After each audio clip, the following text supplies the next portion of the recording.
지금부터 사랑과 기도로 만들어가는 생명 있는 방송 CHB 크리스찬 헤럴드 방송을 시작합니다. 매일 새벽 4시, 매일 밤 11시 하루의 시작과 마무리를 함께하는 CHB 크리스찬 헤럴드 방송은 오늘도 성실하게 여러분 곁에 함께할 것입니다. 하나님께서 선물로 주시는 오늘 하루를 CHB 크리스찬 헤럴드 방송과 함께 소망으로 열면서 오늘도 하나님을 섬기며 영혼을 사랑하는 복된 하루가 되시기를 바랍니다.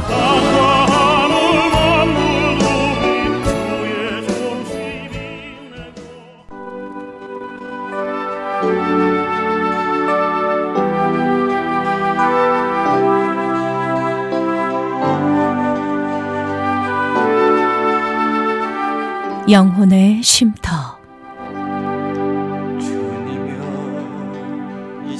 영혼의 쉼터 애청자 여러분 안녕하세요. 고선미입니다. 주님 안에서 평안하시지요? 이 세상에는 두 종류의 사람이 있다고 하는데요.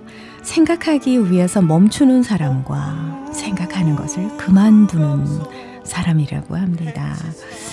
아이작 테일러는 또 이런 말을 했습니다. 성장이 아니라 생각하는 게 바로 성숙한 사람을 만든다라고요.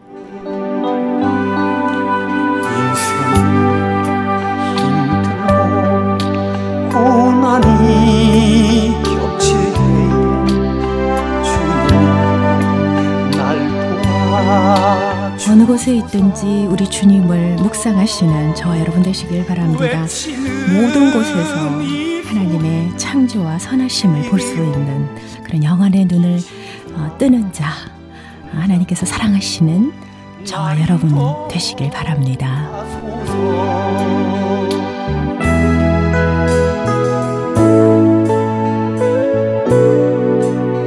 여러분과 함께 기도로 만들어가는 크리스천 헤럴드 선교방송 영혼의 쉼터 함께하고 계십니다. 귀한 말씀으로 이 시간 은혜 주십니다. 남가주 새소망교회의 김성민 목사님께서 베드로전서 3장 1절에서 7절까지의 본문 말씀으로 가정에서의 사명이라는 설교 제목의 메시지 주십니다. 은혜의 시간 되시길 바랍니다. Hear my cry, hear my call, hold my hand, lest I fall. Take my hand, precious Lord, lead me home. Take my hand, precious Lord, lead me home. 하나님은 베드로를 통해서 로마의 압박과 박해 가운데 있었던 실망과 절망, 좌절 앞에 있었던 흩어진 그리스도인들에게 어떻게 해야 온통 오해를 받고 살아갔던 그러한 크리스천들에게 어떻게 해야 그 사람들에게 그 주위에 있는 어려움을 주는 그 온통 오해하고 있는 그런 사람들에게 그리스도 성도의 삶을 드러낼 것인가, 일터에서 어떻게 살 것인가, 어떻게 개인 신앙생활 할 것인가, 어떻게 교회 생활할 것인가, 어떻게 가정생활을 해야 되는가를 오늘 말씀해 주시면서 좋은 가정을 이루어라 라고 말씀하고 있습니다. 그 이유는 이 세상에서 가장 행복한 장소라는 것을 알려주시기 위함이고, 그러한 삶을 사는 것이 성도의 삶이다라고 말씀하고 있는 것입니다. 특별히 오늘 말씀을 보게 되면 아내들에게 말씀하는 말씀이 있고 남편들에게 말씀하는 그런 말씀이 있어요. 아내들에게 어떠한 말씀을 하고 있습니까? 여기에 보게 되면 한 가지를 이야기하고 있습니다. 우리 다 같이 한번 읽어보도록 하겠습니다. 아내들에게 뭐라고 말씀하시는지 한번 넘겨주시기 바랍니다.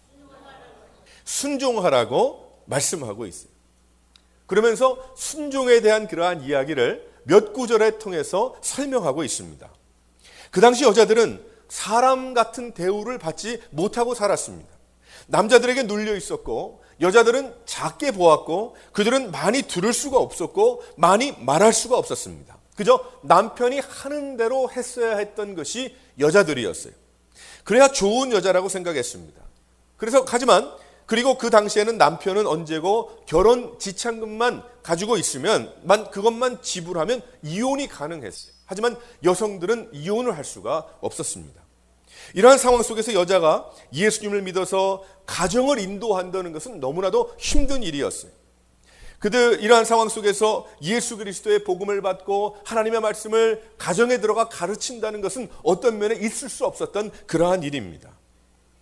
하나님 똑같은 사랑을 받은 그러한 자인데도 불구하고 여기 말씀을 보게 되면은 교회에 나온다는 것, 남편의 반대를 무릅쓰고 교회에 나온다는 것은 어떤 면에 있을 수 없었던 그러한 일이었던 것입니다.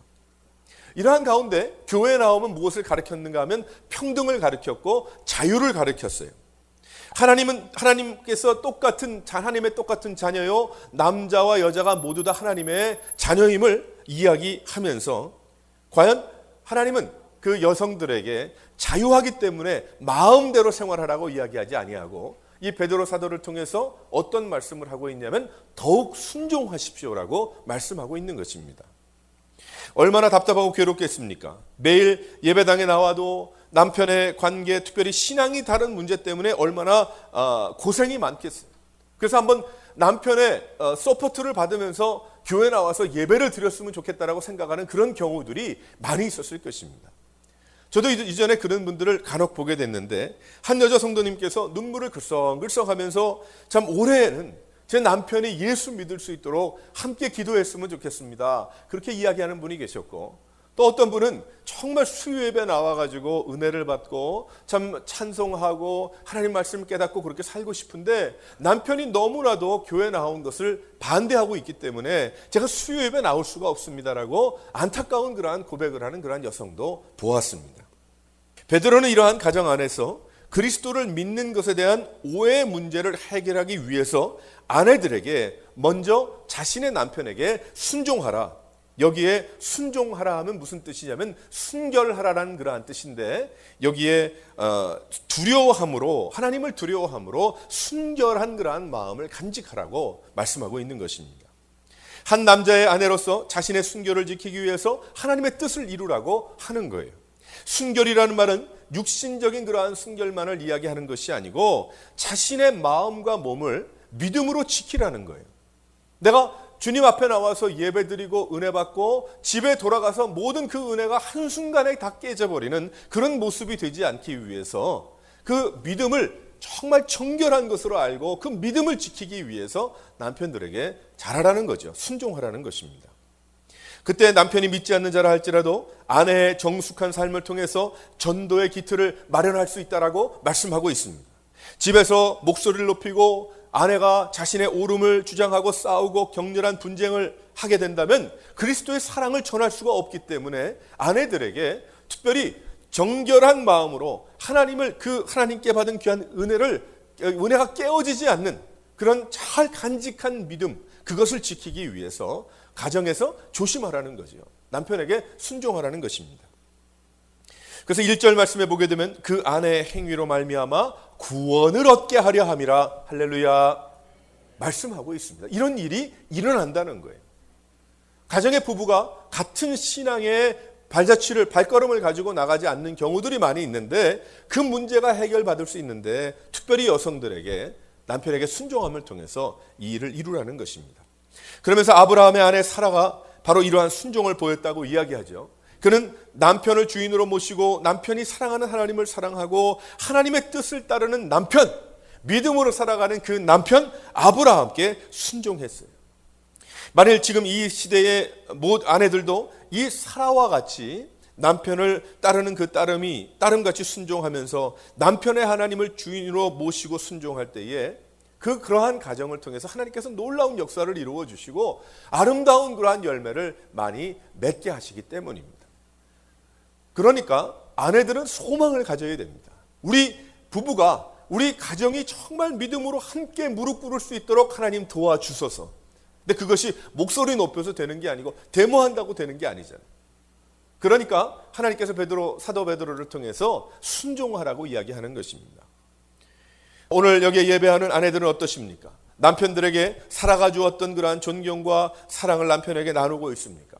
부부의 문제는 50%가 아내가 문제를 안고 있다는 사실을 우리는 알아야 합니다. 또 50%가 남편의 문제겠죠. 문제가 생길 때 하나님께서 주신 인생의 가장 큰 기쁨을 누리게 하신 것이 가정인데 그것이 가장 괴롭고 싫은 장소가 되게 만들면 안 된다는 것입니다. 아내로서 당연히 순종과 인도를 남편에게 주고 있습니까? 아니면 고집과 욕심으로 남편에게 쉴 수 있는 공간과 재충전할 수 있는 기회를 앗아가고 있지는 않습니까? 베드로가 이야기하는 상황은 잘 믿는 남편의 상황이 아닐 거예요.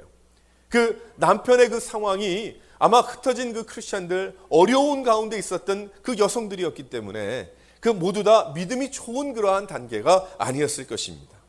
그러한 상황에서도 하나님을 드러내고 남편을 인도하기 위해서 믿는 아내가 참고 그리스도께 배운 그 사랑을 남편에게 전달하는 그것이 바로 순종이죠. 남편에게 그저 무릎을 꿇고 머리를 조아리는 그것만이 순종이 아니라 하나님께서 주신 귀한 그 사랑을 나누는 것, 그것이 바로 하나님께 순종이요 남편을 사랑하는 순종이 되는 것입니다. 속으로 아름다움을 치장할 수 있는 여러분 되시기를 바랍니다. 심령이 썩지 아니할 하나님 앞에 정결함으로 가정에 임하기를 주님께서 원하심을 믿으시기를 바랍니다. 그래서 오늘 말씀을 보게 되면 여기에 남편들이 아내의 정결히 행함을 본다라고 말씀을 하고 있어요. 여기에 정결한 행실을 본다는 것은 무슨 뜻인가 하면 거짓이 없는 진실한 섬김이란 그러한 뜻입니다. 어디서 거짓이 없는 진실한 섬김이 나오는 것인가? 바로 하나님을 사랑하는 진실하신 하나님, 변함이 없으신 그 하나님으로부터 그것이 오는 거지요. 그것을 깨닫고 그 안에 거하고 그 은혜 가운데 거할 때에 이루어지는 것입니다. 또한 42절 말씀을 보게 되면 여기에 4절 말씀도 여기 보게 되면은 단장한 머리, 금을 차고 아름다운 옷을 입는 외모로 하지 말고 이 마음에 있는 온유함으로 하라. 근데 그 온유함은 어디서 나옵니까? 온유함은 그리스도께 나오는 거죠. 성령의 열매 아니겠어요? 성령의 열매 그 9가지 중에서 그 온유함은 내가 만들어낼 수 없는 거예요. 내가 아무리 착한 사람이라고 사람들이 인정한다고 그래도 이 안에 얼마나 많은 분노와 어려움이 생길 수가 있습니까? 하지만 하나님은 우리들에게 예수 그리스도를 보내주심을 통해서 그분의 성품을 담게 하심을 통해서 이 온유한 가운데 있다라는 것은 침묵이라는 의미도 있고 또 참 좋다는 의미도 있고 조용하다는 의미도 그 안에 있는 것이죠. 안정한 심령에 썩지 아니할 것으로 하라고 말씀하고 있습니다. 또 한 가지 거룩함으로 자신을 단장하라고 하죠. 거룩하게 단장하는 것은 무엇인가? 하나님의 말씀입니다. 하나님이 거룩하시기 때문에 우리가 주님의 성품을 닮아가지 아니하면 우리는 거룩할 수가 없는 존재들입니다. 하지만 하나님의 말씀을 내가 먹고 입고 소화하고 그대로 살아갈 때에 내가 주님을 닮아가는 그것이 무엇인가요? 거룩한 하나님을 닮아가는 것이죠. 나의 삶이 변화받는 것입니다. 거룩함으로 자신을 단장하라고 이야기합니다. 그러면서 아내들은 아름답게 꾸며야 한다고 이야기하죠. 무엇으로 꾸며야 합니까? 하나님의 은혜로 꾸며야 하고 하나님의 사랑으로 꾸며야 하고 하나님께서 주신 온유함과 정결함과 순결함으로 꾸며야 된다.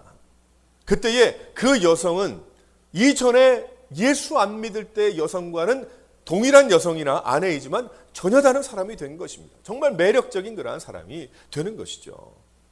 바로 사라가 아브라함과 너무나 귀한 그러한 관계를 맺었던 것처럼 사랑하는 아내 여러분, 주님께서 말씀하시는 대로 여기에 순종하라라는 그러한 뜻은 무조건 내가 고개를 숙이라는 그런 뜻이 아니고 이 말씀 속에는 하나님의 놀라운 은혜와 축복이 있다는 것, 이 말씀 속에는 하나님의 놀라운 은혜와 하나님의 부르심이 있다는 것, 이 안에는 바로 아름다운 가정을 이루기 위해서 은혜 충만한 능력의 그리스도의 귀한 은혜를 따라서 능력 있는 가정이 되기 위한 하나님이 주신 사역인 것입니다. 사랑하는 아내 여러분, 여러분들이 정말 주님 앞에서 이런 마음을 가지고 가정을 섬기고 또 남편을 섬겨서 참 귀한 아름다운 참 하나님이 기뻐 받으시는 열매 많이 맺는 가정이 되시기를 주님의 이름으로 축원합니다.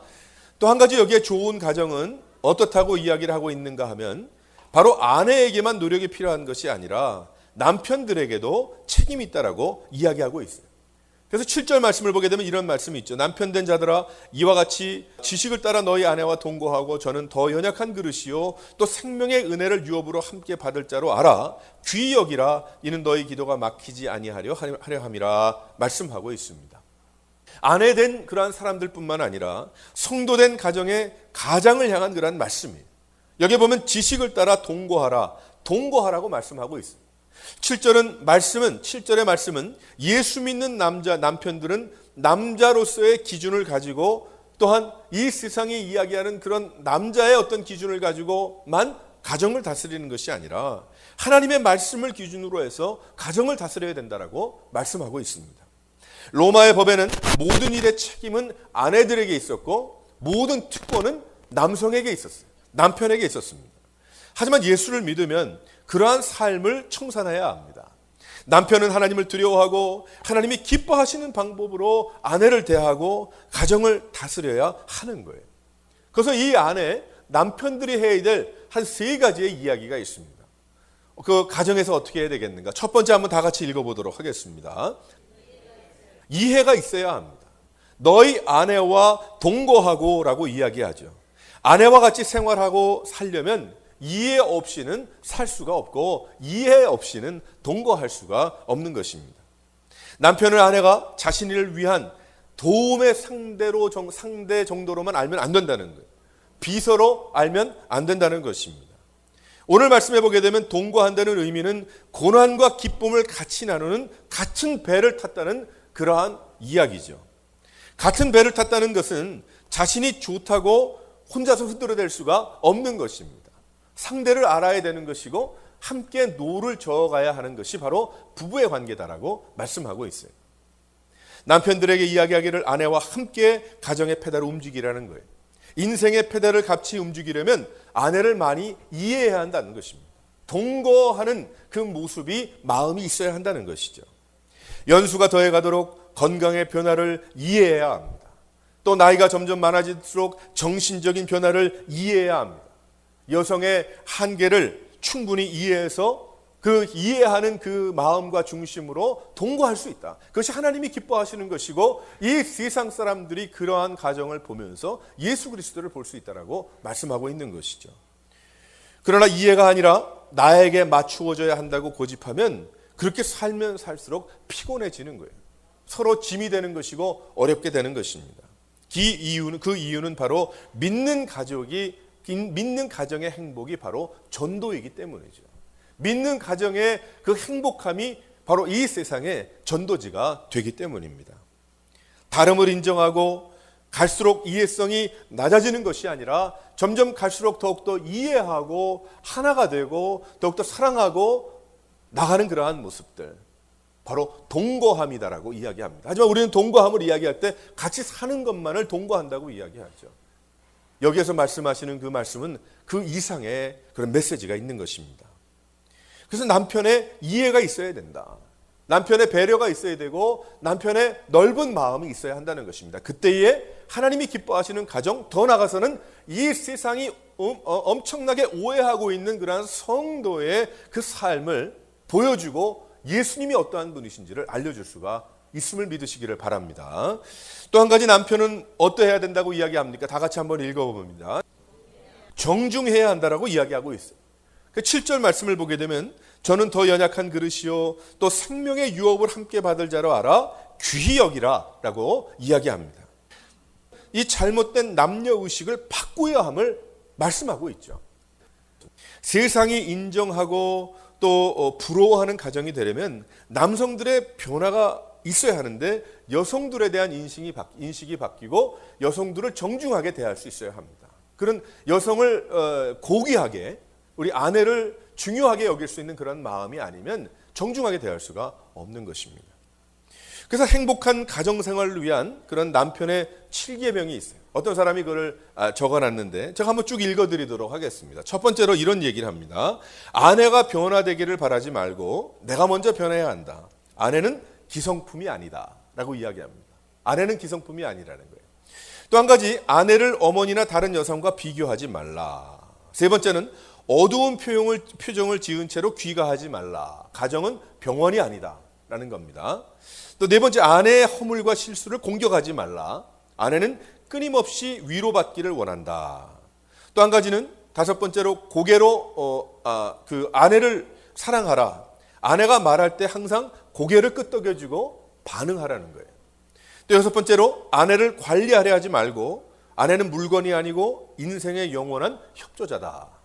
또 그리고 마지막으로 억압적인 태도를 버리라. 아내 앞에 군림하려 하는 남편일수록 아내로부터 철저하게 무시를 당한다.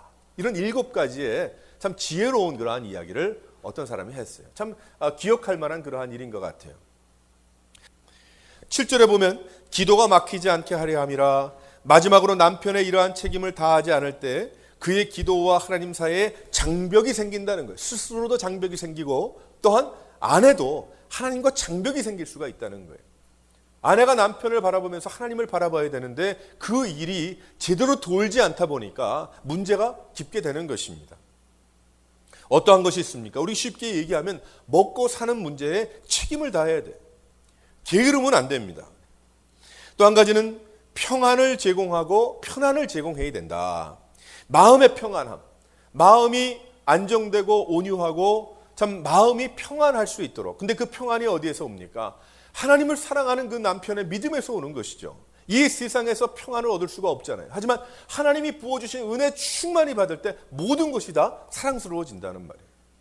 그래서 이 남편이 평안을 가지고 하나님께 얻은 그 평안을 가지고 평안을 제공해야 된다. 아내에게. 또 한 가지는 편안함을 제공해야 된다. 육신적인 편안함도 남편의 책임이라는 거예요. 그러니까 와이프가 참 괴롭고 힘들고 피곤해서 코피 흘리고 있다. 이건 문제가 있는 거죠. 그것은 남편이 편안함을 제공하지 않고 있기 때문에 그래요. 그래서 그 문제 왜 그랬을까? 그 당시에 그런 일들이 일어났기 때문에. 근데 지금도 대개는 다 열심히 일하고 열심히 성실하고 있지만은 우리의 마음속의 중심에 이러한 기본적인 이러한 가정에 대한 생각은 변하지 않았다는 것입니다. 행복을 제공해야 된다. 웃음을 제공하고 즐겁게 살아야 된다. 참 재미있는 그러한 이야기, 재미있는 것으로 또 아내가 좋아하는 것으로 늘 웃음이 충만한 그런 가정이 되어야 된다. 그것이 바로 하나님께서 말씀하시는 것입니다. 또 한 가지 건강을 제공하는 일, 먼저 남편이 건강해야 되고 건강할 수 있도록 온 가정을 인도해야 된다. 바로 그것도 남편의 분량이라는 것이고 또 더 중요한 것은 무엇입니까? 영적인 것, 하나님을 사랑하고 믿음이 성장하는 것, 또 주님을 사랑하는 것, 하나님께서 우리 가정에 주신 놀라운 그 부르심과 그런 맡겨주신 그러한 일을 온 가족이 한 마음으로, 특별히 남편과 아내가 한 마음으로 함께 뛰어가면서 사랑하면서 나가는 그것이 하나님의 부르심이기 때문에 그것을 인도하는 일이 누구에 딸려 있어요? 남편에게 딸려 있는 거예요. 물론 남편과 아내가 다 동등한 그러한 사람들이지만 하나님께서는 남편들에게 리더십을 주셨잖아요. 바로 그것이 하나님께서 말씀하신 부부의 관계이거든요. 그래서 영적으로 건강해야 된다. 그래서 그 건강함을 제공해야 된다. 그 영적인 건강함이 무엇입니까? 믿음이 돈독한 거죠. 기도 열심히 하는 것이고 예배 열심히 드리는 것이고 어떤 면에 누가 누구보다 더 나아야 된다는 이야기는 아니지만은 아내보다 남편이 더 열심히 믿어야 됩니다. 실은. 그때에 인도할 수 있고 여기 하나님께서 만드신 귀한 가정의 모든 그 펑션이 이루어지는 거예요. 아름답게. 과연 우리의 가정은 어떻습니까? 하나님께서 말씀하신 그러한 일들이 일어나고 있습니까? 바로 우리 가정에 이러한 일들이 일어날 때에 아내는 순종하고 또 남편은 바로 이러한 가정에 아내를 이해하고 존중하고 책임을 다할 때 영적인 책임과 육신적인 책임과 정신적인 책임을 다해 나갈 때에 바로 그러한 가정이 세상에서 기대할 수 없는 가정이기 때문에 이 세상에 있는 사람들이 예수 믿는 그 부부의 관계를 통해서 하나님을 본다는 거예요. 오해하지 않는다는 것이죠. 제가 지지난주에도 이야기했지만 그 당시에 사람들을 예수 믿는 사람들은 식인종이라고까지 이야기를 했어요. 예수의 몸과 살을 먹는다는 것을 잘못 이해해서 말이죠. 그 다음에 교회 나가면 가정 파탄 난다고 이야기했어요. 평등과 자유를 이야기하고 있기 때문에. 또 예수 믿으면은 뭐 온통 다 뭐 장사도 뭐 동네가 다 이상해진 여러 가지 그런 오해를 받았지만 하지만 그것을 뭐 말로 해결하는 것이 아니라 일터에서 지난주에 우리가 이야기했지만 또한 오늘은 가정에서 이런 삶을 부부가 살아감을 통해서 그런 모든 오해와 잘못된 그러한 것들을 다 이겨나가고 복음을 전하고 하나님께서 흩어지게 하신 그러한 뜻을 이루는 것이다라고 말씀하고 있습니다. 또한 이 가정은 어느 무엇과 같습니까? 바로 교회와 같은 거예요. 바로 교회가 그러한 것이죠. 우리는 어떻게 나가야 합니까? 머리 대신 남편 대신 예수 그리스도께 어떻게 순종하는 거예요. 걱정 없잖아요. 예수님께서 잘 가시나 안 가시나 걱정할 것 없잖아요. 예수님 하나님이시니까. 그래서 우리는 그저 순종만 하면 되는 거예요. 그런 교회가 될 때 하나님의 말씀이 선포되고 하나님께서 원하시고 기뻐하시고 그렇게 바라고 계신 그러한 방향으로 그 비전으로 순종만 해나갈 때에 그 가정이 잘 되는 것처럼 교회가 아름답게 건강하게 부흥하고 행복한 건강한 신앙생활을 하게 됨을 믿으시기를 바랍니다. 바로 하나님은 이러한 것을 통해서 교회를 보게 하셨고 이러한 가정을 통해서 이 세상에서 어떻게 승리할 건가, 그리스도의 능력으로 살아갈 것인가, 능력의 크리스천이 될 것인가, 말을 하지 아니하여도 예수님을 전할 수 있는 것인가, 주님께서 말씀하고 계시는 것입니다. 사랑하는 성도 여러분, 오늘 이 말씀을 통해서 하나님께서 우리에게 주신 귀한 그 가정들이 아름답게 참 더욱더 주님 믿음의 자리를 잡고 물질적으로 혹은 관계적으로는 자리를 잡았을지 모르겠지만 이젠 하나님과의 귀한 관계, 하나님의 자녀가 된 그 모습으로 믿음의 자리를 잡고 참 늘 충만한 가운데 하나님이 그 가정에 주신 놀라운 은혜가 참 주위 사람들에게 많이 흘러나갈 수 있는 놀라운 역사가 일어나기를 주님의 이름으로 축원합니다.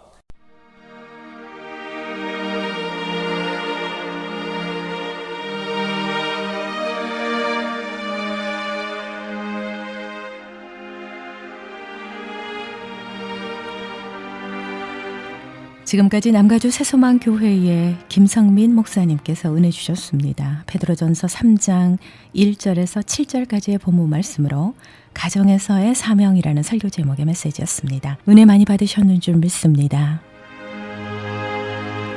남가주 새소망 교회의 위치는 500 몬테벨로 블루버드 로즈메리에 자리하고 있습니다.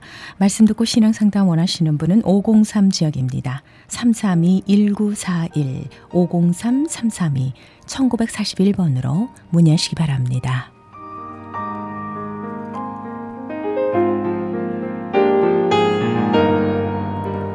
저희 크리스천 헤럴드는 신문과 라디오 CHTV 18.88을 통해 예수 그리스도의 복음을 전하고 있습니다.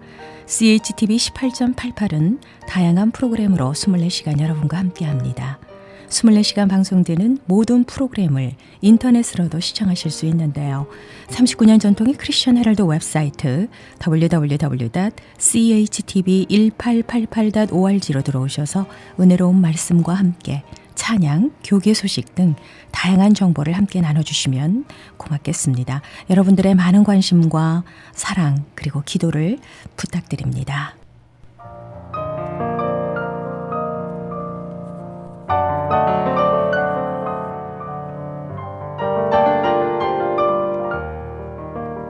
겨울에 눈보라치는 문턱에서 하나님의 은혜와 축복 가운데 하나의 결실을 맺는 기쁨은 누구에게라도 전하고 싶은 마음입니다.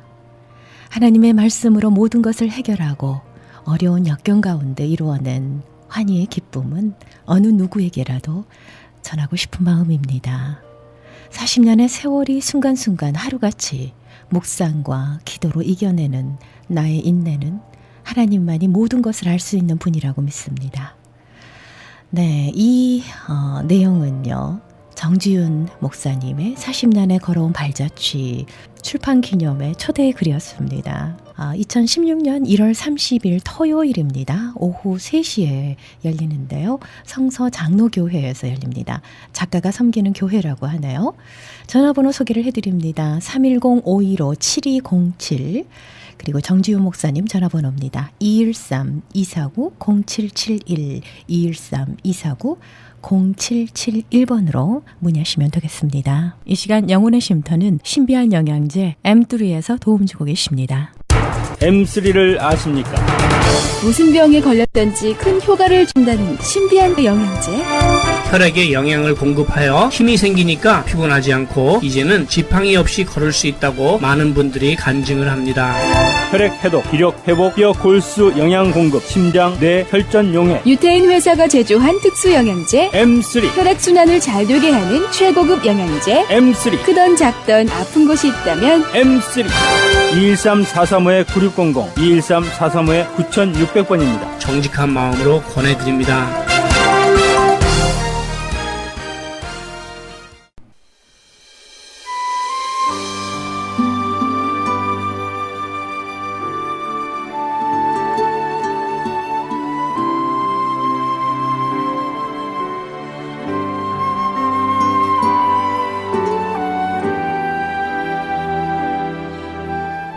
생명의 말씀 이어집니다. 코널스톤 교회의 이종영 목사님께서 말씀 주십니다.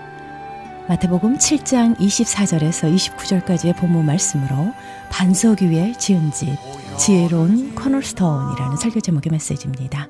은혜 많이 받으시기 바랍니다. 보혈을 지나 아버지 품으로 보혈을 지나 하나님 품으로 한 걸음씩 나가네. 교회는 건물이 아니라 바로 저와 여러분들입니다.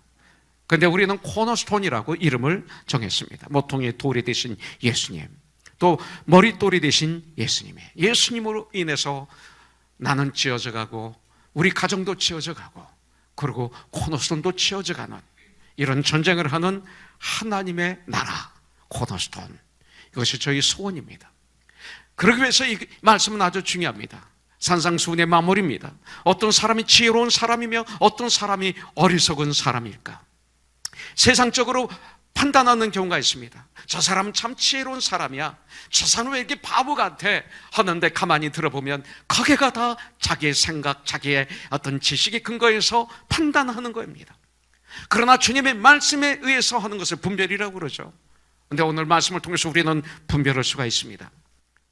고린도전서 3장에 보면 우리 모두 인생의 집을 지어가고 있는 사람이라고 성경은 말하고 있어요. 그런데 어떤 사람은 불이 나도 타지 않게 금, 은, 보석으로 집을 짓지만 또 어떤 사람은 불이 나면 타서 재가 되어버릴 나무, 풀, 그리고 집으로 집을 짓고 있다라고 말하고 있습니다. 마지막 때에 불타는 집을 지은 사람은 해를 받겠고 불타지 않는 집을 지은 사람은 상을 받을 것이라고 성경은 비유로 우리에게 말씀하고 있습니다. 지금 저와 여러분들은 우리 인생의 집을 무엇으로 지으며 살고 있는지요? 이것은 중요한 질문입니다. 반석 위에 집을 지은 사람은 성경은 말씀하시기를 지혜로운 사람이라고 말하고 있고 모래 위에 집을 지은 사람은 어리석은 사람이라고 오늘 선포하고 있습니다.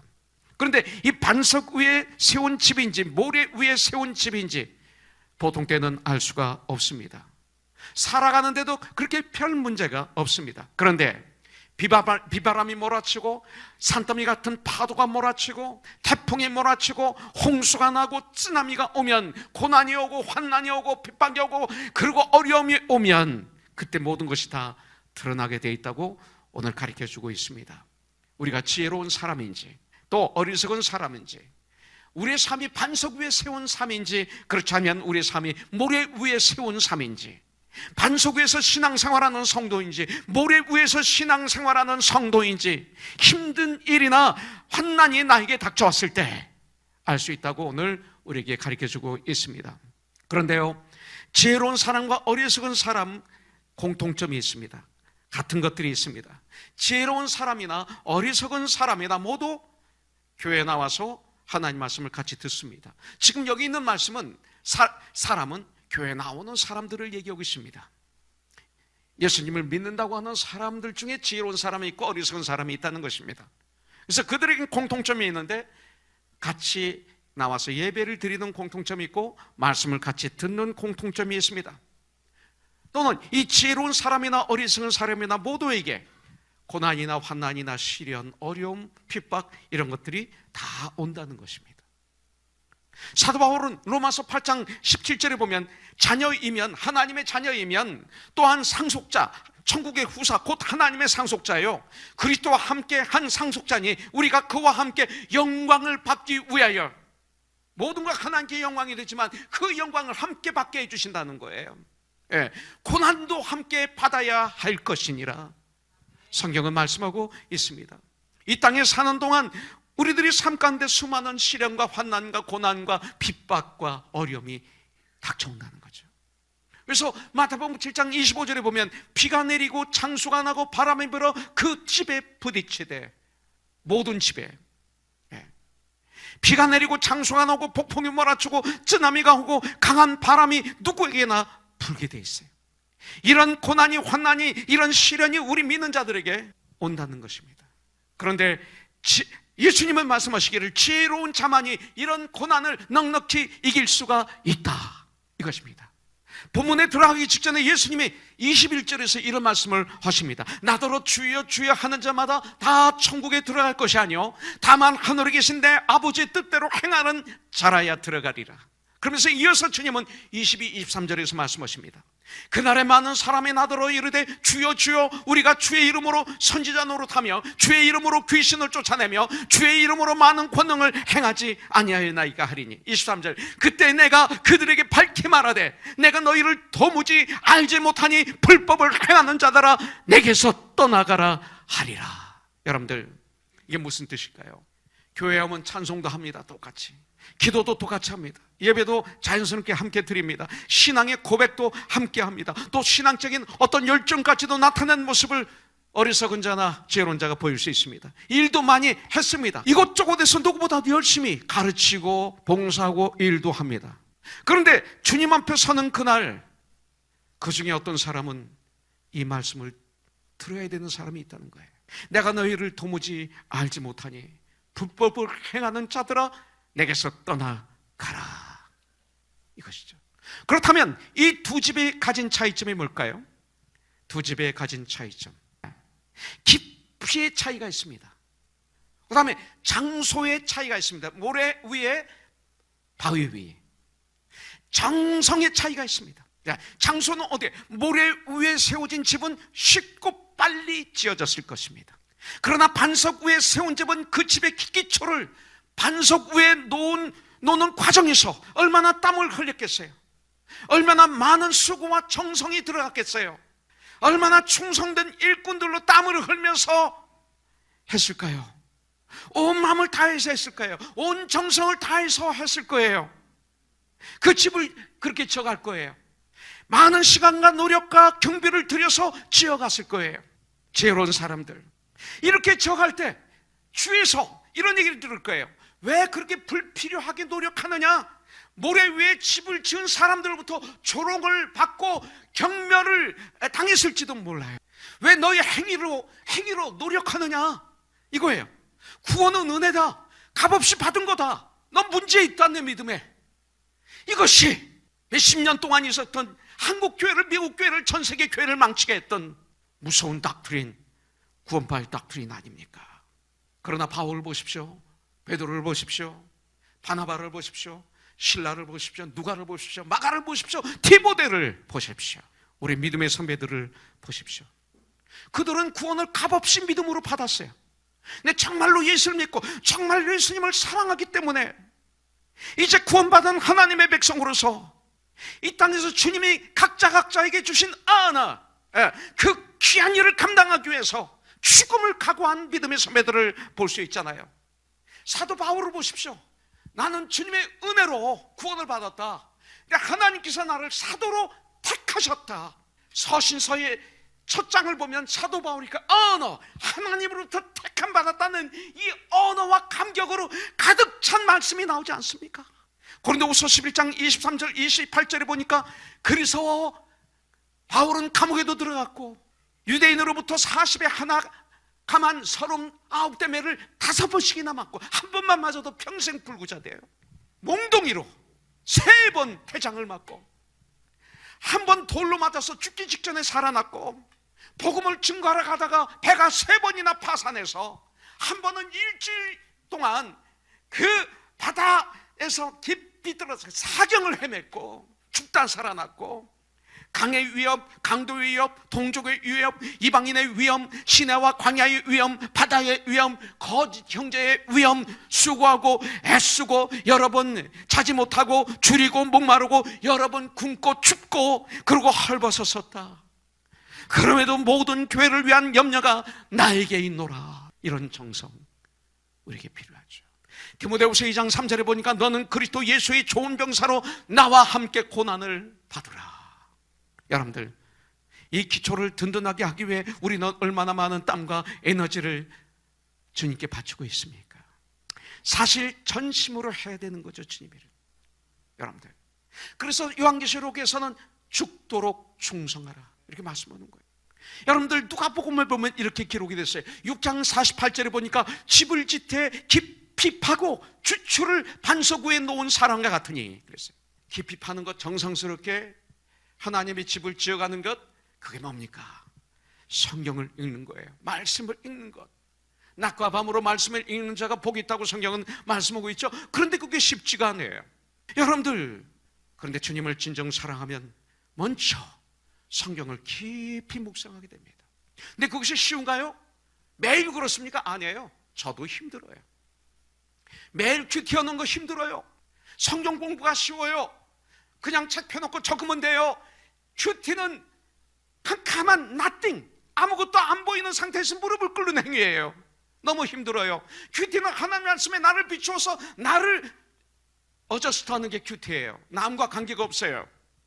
하나님의 말씀에 나를 비추어서 나의 생각을 주님의 생각으로 잘 어저스트하고 나의 언어를, 나의 삶을 어저스트하는 거예요. 썩은 부분을 말씀을 통해서 나의 썩은 부분을 잘라내가고 나의 구부러진 내 인생, 내 삶, 나의 믿음과 나의 성격을 펴가는 과정이 큐티이기 때문에 쉽지가 않아요. 참 힘들어요. 전쟁입니다. 성경 읽는 것도 참 힘들어요. 소설책은 휙 읽는데 성경은 어느 날 한 장을 읽다가 반 장을 못 넘어갈 때가 있어요. 그렇지 않아요? 전 그래요. 어떤 때는. 그렇지만 무릎을 꿇고 전쟁에서 통과하는 거죠. 잠언은 그 날짜의 잠언을 읽으세요. 매일마다. 시편은 날짜에 곱하기 5를 하면 됩니다. 오늘이 24일이죠? 곱하기 5 하니까 얼마예요? 120이 되네. 그러면 120, 119, 118, 117, 116, 116편부터 120편까지 있는 거예요. 오늘이 23일이면 3, 5, 15, 2, 5, 10, 그러니까 115, 115, 114, 113, 112, 111, 111편부터 120편, 115편까지 있는 거예요. 이렇게 읽으세요. 어느 날 바쁘면 안 읽어도 돼요. 그러나 죽도록 전쟁하다는 거죠. 이렇게 읽으면 시편을 한 달에 한 번 읽고 1년이면 12번 읽어요. 내년은 그렇게 못 읽는다 하더라도 올해 한 번, 매달마다 그렇게 못 읽는다 하더라도 한 달 한 번 여러분들 그렇게 읽어보지 않겠어요? 올해는 기도로 무장하세요. 자, 기도는 두 가지가 있어요. 부르짖는 기도가 있고 무시로 하는 기도가 있어요. 여러분들 부르짖는 기도 교회 와서 하십시오. 시간만 나면 오셔서 기도하시고 여러분들이 골방에서 부르짖고, 그런데 중요한 건 쉬지 말고 기도해야 돼. 무시로 기도해야 돼. 이걸 놓쳐요. 우리는 쉬지 말고 기도하는 줄 알아요. 무시로 기도하는 줄 알아요. 그런데 진짜 중요할 땐 기도하지 않는 거 아세요? 자주 하는 얘기지만 정말 중요하게 아주 중요한 얘기를 그분하고 하는 거예요. 계약하기 전에 계약 하나하나 확인하고 사인하고 하는 거예요. 지금 이거 잘못하면 큰일 나는 거예요. 그러다 보니까 기도하지 않고 그냥 그 대화에 푹 빠져가지고 아무 생각 없이 그 일만 생각하고 그분만 생각하면서 그분 눈치만 보면서 한 두세 시간 얘기하고 사인하고 나오면 큰일 나는 거예요. 속은 거예요. 무시를 기도하라. 그때 우리가 기도해야죠. 주님, 지금 이분이 이렇게 얘기하는데 어떻게 할까요, 주님? 속으로. 입으로 얘기하면 안 되죠. 속으로는 0.1초에도 엄청난 얘기를 할 수 있는 게 인간입니다. 그죠? 그러니까 무시로 주님과 그냥 열어놓고 작전본부에서 작전 지시를 받으면서 입어놓고 얘기하면 여러분들 승리하는 거예요. 이 무시로 하는 기도가 우리에게 필요해요. 올해는 그걸 여러분들이 하셔야 돼요. 그러면 반석 위에 세운 집으로 지어가는 우리가 되는 거예요. 예수님의 제자들처럼 큰 인생의 풍랑을 만났을 때 자신의 책임임을 고백하고 회개하고 우리 주님에게 도움을 구하는 삶이 되시기를 주님의 이름으로 축복합니다. 여러분들 시편 119편 67절 72절에 보면 고난이 나에게 유익이라고 말씀하고 있잖아요. 고난을 통해서 내가 주님의 말씀을 깨달아 알았다고 말씀하고 있잖아요. 왜 유익입니까? 이 고난 고통을 통해서 우리는 기도를 배우게 됩니다. 고난이 올 때 기도하니까 주위에서 그래, 저 친구는 고난이 오면 기도해. 그거 좋은 거예요. 하세요. 그거 잘못된 얘기예요. 고난이 올 때 기도해야죠. 부르짖어야죠. 기도를 배우게 됩니다. 그러면서 기도를 배우는 거예요. 고통을 통해서 우리는 하나님을 찾게 되죠. 진짜 하나님의 사람은 고통을 통해서 하나님께서 주시는 소망을 바라보게 됩니다. 다른 데 소망이 없어요. 고난은 소망을 바라보게 하는 문이었어요. 고난은 우리를 정금같이 다듬어 주세요. 정금이 뭐예요? 순전하게 다듬어 주세요. 깨끗하게 다듬어 주세요. 여러분들, 사도 바울도 그렇잖아요. 로마서 5장 3, 4절이 사도 바울의 간증입니다.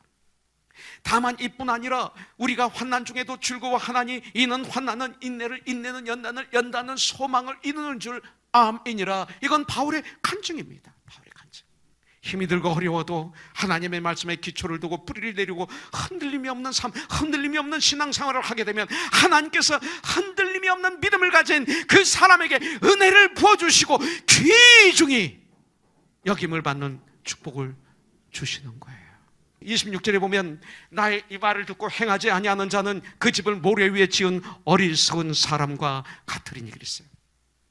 말씀대로 사는 그런 개인 나의 삶, 하나님의 말씀대로 사는 우리의 가정, 여러분들 하나님의 말씀대로 신앙생활하는 그런 생활을 하는 사람들이 모인 코너스톤, 하나님의 말씀대로 사는 하나님의 사람들이 많은 그런 나라, 여러분들 그 나라가 잠시 환난을 당하고 어려움을 겪을지 모르지만 그럼에도 불구하고 말씀에 순종하는 결정들을 택하신 좁은 문을 택한 사람들, 좁은 문으로 들어가는 사람들, 좁은 문을 택하면, 주님이 원하시는 길을 택하면 성경은 그것을 승리의 삶이라고 말하고 지혜로운 삶이라고 말하고 있고 참된 복을 누리는 삶이라고 성경은 말하고 있습니다.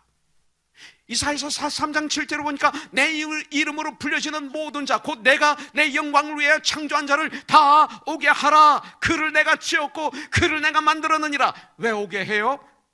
21절에 보니까 이 백성은 내가 나를 위하여 지어나니 나를 찬송하게 하려 함이라. 예배. 자, 어리석은 사람은 예수님의 말씀을 듣기는 들어도 행하지 않는 사람이라고 성경에서 말하고 있어요. 어리석은 사람은 교회 밖에 있는 불신자가 아니라 교회 안에 있는 신자라고 말하는 거예요. 교회 안에 있는 신자 중에 어리석은 사람을 여기서 얘기하는 거예요. 그래서 예수님은 26절에서 나의 이 말을 듣고, 신자들 있죠, 교회에 나오는, 행하지 아니하는 자는 그 집을 모래 위에 지은 어리석은 사람 같은 일이 그랬어요. 행하지 않는 거예요. 모래는 바로 누굽니까? 바로 나 중심의 삶을 얘기하는 거죠. 나. 여러분, 모래는 뭡니까? 물질을 얘기하는 거예요. 물질에 집을 짓고 해요. 나 위에 내가 주인이 되어서 집을 짓는 거예요.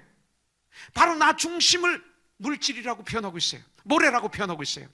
물질 만능주의 세계를 모래라고 표현하고 있어요. 만몬 사상을 모래라고 표현하고 있어요. 바알 사상을 모래라고 표현하고 있어요. 금방이라도 떠내려갈 수밖에 없는 것이 물질 세계입니다. 바람 한번 불어도, 파도가 한번 쳐도 수없이 변하는 것이 물질 세계입니다. 물질은 우리에게 너무나 중요합니다. 물질은 우리에게 필요합니다. 물질을 욕하지 마십시오. 그러나 그 물질을 예수님의 능력으로 컨트롤하고 예수의 능력으로 내가 그것을 지배할 때 그 사람을 반석 위에 지은 집이라고 얘기하는 것입니다. 그러나 물질의 지배를 받아서 물질의 노예가 돼서 사는 사람, 이 사람을 모래 위에 지은 집들이라고 말하고 있습니다. 우리는 이 모래성축, 이 세상에 영원한 집을 지을 수 없어요. 아니, 거기다 지으면 안 됩니다. 이 세상은 나그네 길이기 때문에 어느 날 우리는 모든 걸 놓고 이 땅을 떠날 수밖에 없는 사람들이기 때문에, 이것은 영원한 곳이 아니기 때문에, 그런데 많은 교회 나가는 분들도 이 허물어져 버릴 모래 위에다가 잠시 있다 떠날 세상에 영원한 집이라고 하면서 집을 짓고 있는 거예요. 우리는 알고 있는데, 이 세상이 영원하지 않다는 걸 알고 있는데도 우리는 이상하게 여기다 영원한 집처럼 집을 짓고 있는 것이죠.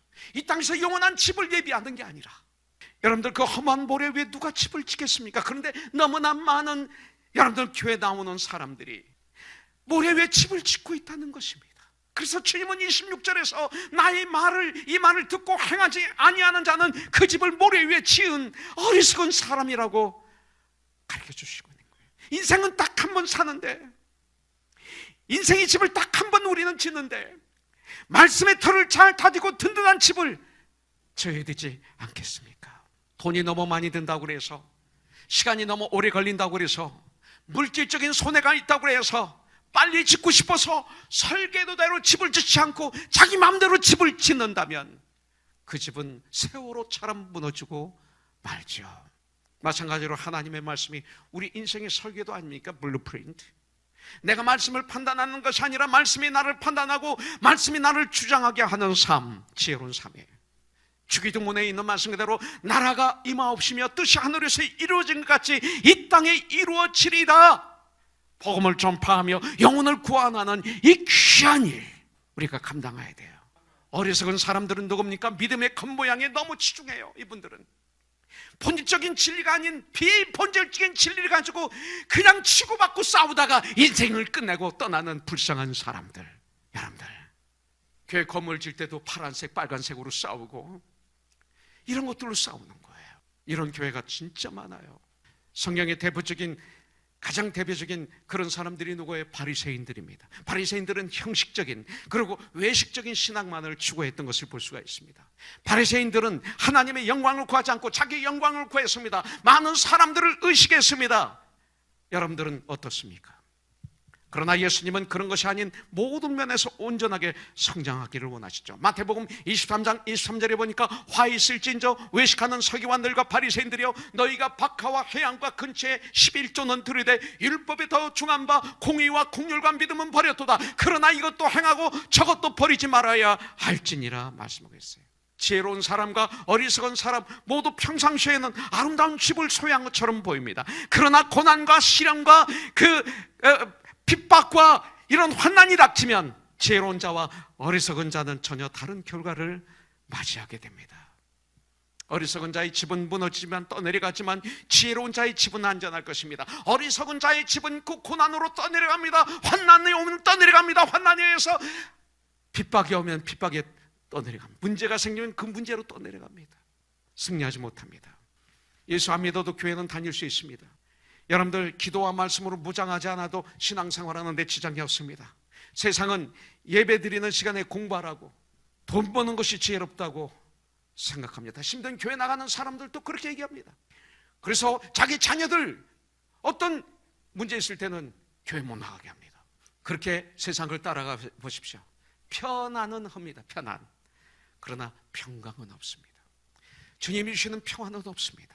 세상에서 허무한 재미와 쾌락은 얻을 수 있습니다. 안개처럼 사라질 그 뒤에 쓰러진 고독과 절망감과 외로움으로 가득 차게 되는 그 쾌락, 그 재미를 누릴 수 있습니다. 그러나 참된 그 기쁨과 희락은 얻을 수 없을 것입니다. 오직 참된 희락과 기쁨과 희락은 오직 예수님만이 줄 수 있는 것이기 때문에 이것을 현재 구원이라고 성경은 말하고 있습니다. 누구나 지혜로운 사람이 되기를 원하지만 모든 사람이 말씀대로 살지는 않죠. 예수님이 우리에게 원하시는 것은 완벽하게 말씀대로 살아라 아닙니다. 주님을 향한 내 마음의 중심, 이것입니다. 우리 모두 각자의 마음이 주의 말씀 앞에 순종하는 이런 지혜로운 삶을 살기로 결단하는 이 시간이 되기를 주님의 이름으로 축복합니다. 그러므로 누구든지 나의 이 말을 듣고 행하는 자는 그 집을 반석 위에 지은 지혜로운 사람 같으리니. 이 말씀에 강조된 동사가 2개 나옵니다. 말씀을 듣고 말씀을 행한다, 이것입니다. 그런데 여기서 주님이 강조하시는 단어는 무엇입니까? 행하는 자는. 들음만이 아니라 그 말씀을 듣고 믿고 행하는 자는 그 집을 반석 위에 지은 지혜로운 사람과 같다 말합니다. 믿음은 들으면서 하며 들음은 예수 그리스도의 말씀으로 말미암습니다. 주님의 말씀을 듣고 믿고 그대로 행하는 자, 실천하는 자가 지혜로운 자요 참된 제자라. 이것이 산상수훈의 결론입니다. 예. 그렇다면 여러분들은 어떻습니까? 하나님의 말씀을 듣고 어떤 반응을 보입니까? 날마다 하나님 말씀대로 살기 위해서 여러분들 고민해 본 적이 있습니까? 남이 나를 기분 나쁘게 해서, 내가 억울해서, 내 감정을 상하게 해서, 내 자존심을 상하게 해서, 내가 사업에 손해를 봐서 고민을 하죠, 많이들.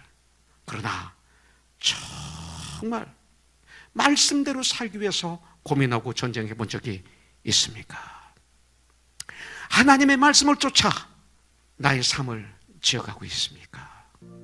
이 시간에 설교를 듣는 것은 듣기 위함이 아니죠.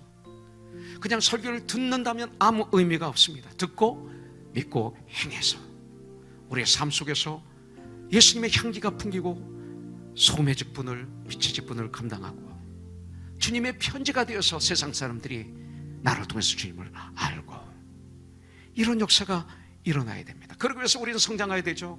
성도를 온전케 하며 봉사일을 하게 하며 그리스도 몸을 세우게 하려 하심이라. 그러기 위해서 예수를 믿는 일과 아는 일에 하나가 되어 온전케 되어 예수 그리스도의 장성분량에 충만한 데까지 이르라. 성장하여져.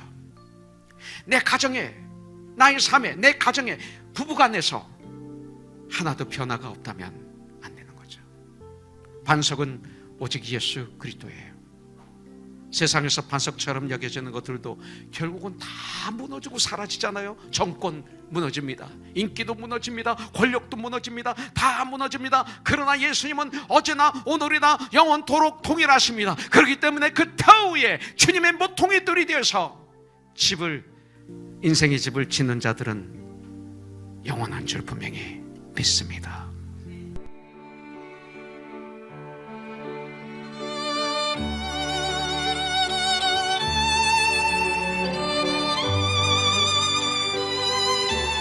지금까지 코널스톤 교회의 이종영 목사님께서 은혜 주셨습니다. 마태복음 7장 24절에서 29절까지의 본문 말씀으로 반석 위에 지은 집, 지혜로운 코널스톤이라는 설교 제목의 메시지였습니다. 축복의 시간 되셨는 줄 믿습니다.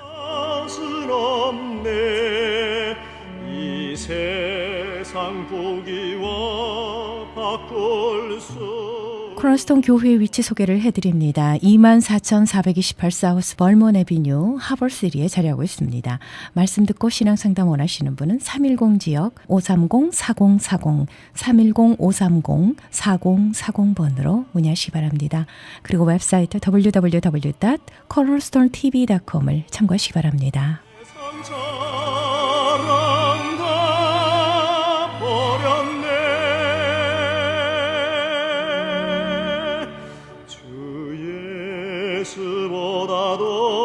지금까지 여러분께서는 저희 크리스천 헤럴드에서 보내드리는 선교 방송 영혼의 쉼터 함께 하셨습니다.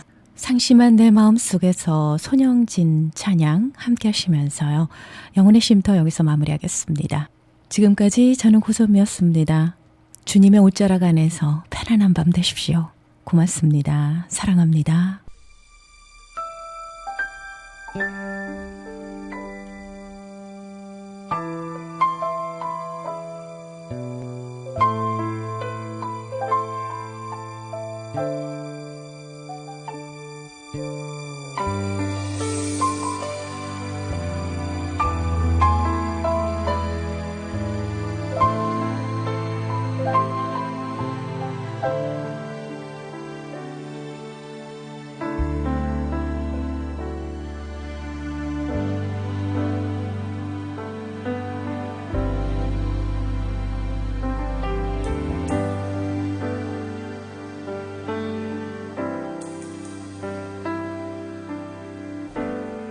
상심한 내 마음 속에서 주님 계획을 보내 이전부터 날 택하시고 그니